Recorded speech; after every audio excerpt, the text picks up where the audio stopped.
What if everything you've ever seen was never truly as real as you think it is? Look around for a second. Everything around you might just be thought that someone refused to let stay invisible.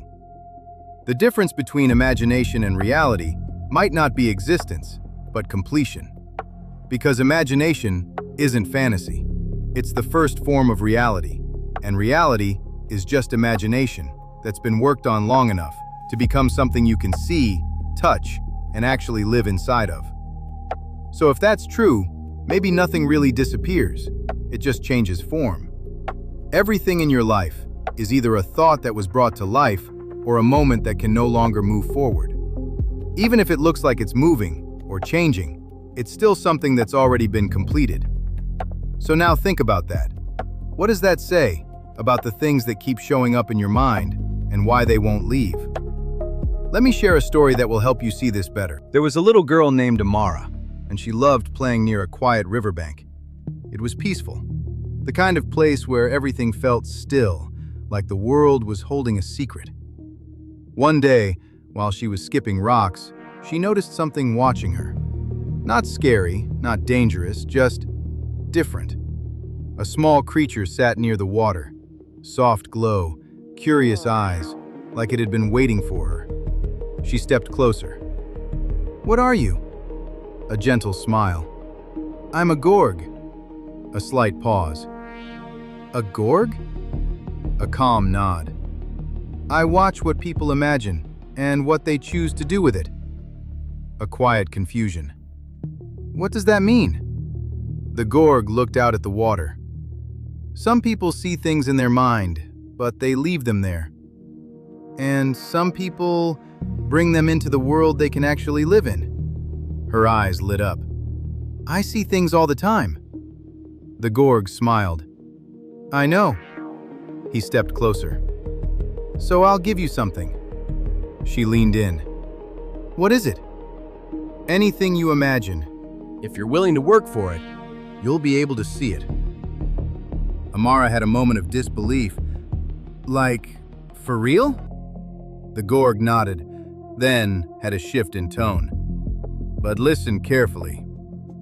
Not everything you imagine should be brought to life, and not everything you lose can be brought back."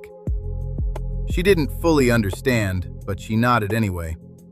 The gorg smiled and slowly faded into the air. The next morning, she didn't question it. She moved. She imagined small things at first and started working toward them. And just like the gorg said, they showed up. A bike she once pictured, now waiting outside in her yard.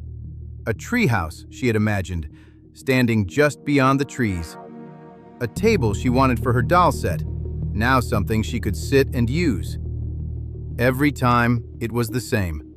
She saw it, she moved toward it, and it became part of her life. She wasn't just seeing things anymore, she was living in them. And slowly, she began to trust it. Maybe a little too much. One evening, back by the river, she got into an argument with her older brother. He told her to leave something alone. She didn't listen.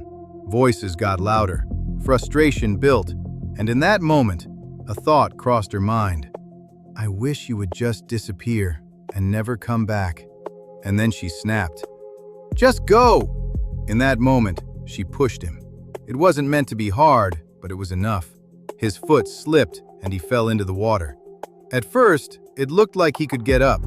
Then the current changed. The water turned aggressive, pulling harder than it looked. "Amara!" Reaching for the edge, she dropped to her knees, reaching for him. But the water surged, fast, sudden, and it took him. Gone, before she could grab him. The river went still again, like nothing happened. But everything had changed. Amara froze.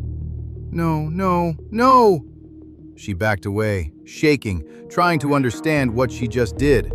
And then, the air shifted. The gorg appeared again, standing there, watching. "Fix it," she said. "Please, just fix it. Bring him back." The gorg spoke softly, but this time there was no warmth in it. "Once a moment is completed, It is no longer yours to return to, only yours to carry. You did not lose him. You released him into a place your will cannot reach. What you imagined and chose to act on was given life, and life does not answer to you. So now, he does not live in your world of motion, but in your world of memory, where all finished things remain. What happened didn't start at the river. It started in her mind. That's where imagination lives. That's where things begin. Before you see something, you see it in your mind first. Before you touch something, it starts as a thought. And that space is always being filled. What you watch, what you hear, what you keep going back to, it doesn't just leave, it stays. And after a while, you can see it in your mind, like it's real. Some of it feels small, some of it feels harmless, some of it even feels good. But everything you see in your mind doesn't show you where it ends. Because imagination is a seed, and every seed grows into something. Some grow into good things, some grow into things you wish you never planted. So now it's not just about what you do, it's about what you let stay in your mind long enough to grow.